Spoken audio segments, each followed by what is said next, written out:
Ihr presst mit den Zähnen oder knirscht mit den Zähnen und möchtet gerne wissen, warum und was ihr dagegen tun könnt, dann bleibt dran. Let's go!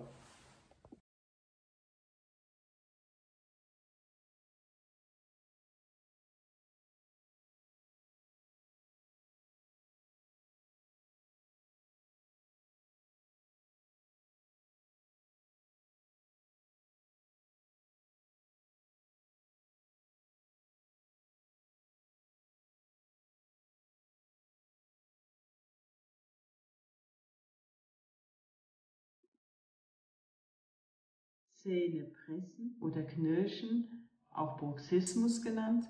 Woher kommt es eigentlich?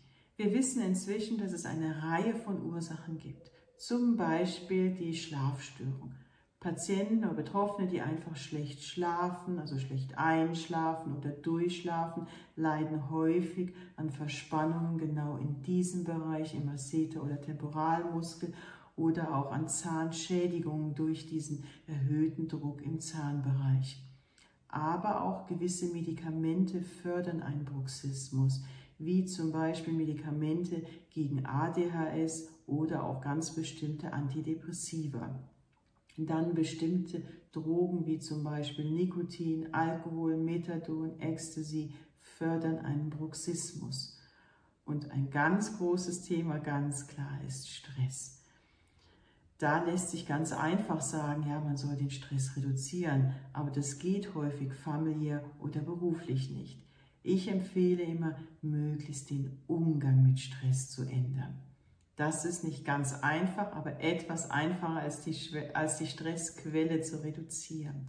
Was kann man machen? Ich empfehle zum Beispiel autogenes Training, Muskelrelaxation nach Jakobsen, Kraulschwimmen, Selbsthypnose. Und das vor allem regelmäßig zu machen.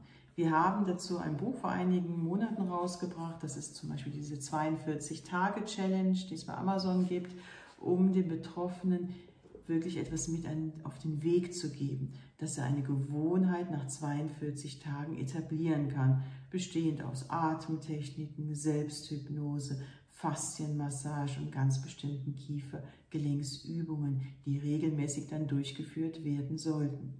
Was kann man noch machen?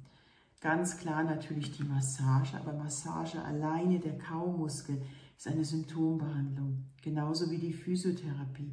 Die hilft im Moment, wenn der Muskel behandelt wird, aber nicht gegen die Ursache. Genauso diese sogenannten Knirschschienen.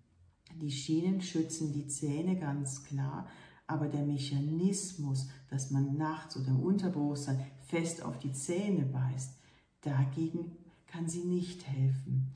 Und das erkläre ich auch immer wieder meinen Patienten. Was kann man sonst machen? Man kann, wie wir auch schon in der vorherigen Folge behandelt haben, mit Botulinumtoxin arbeiten oder mit Carboxy, oder auch die Hypnose hat hier sehr gute Ansätze.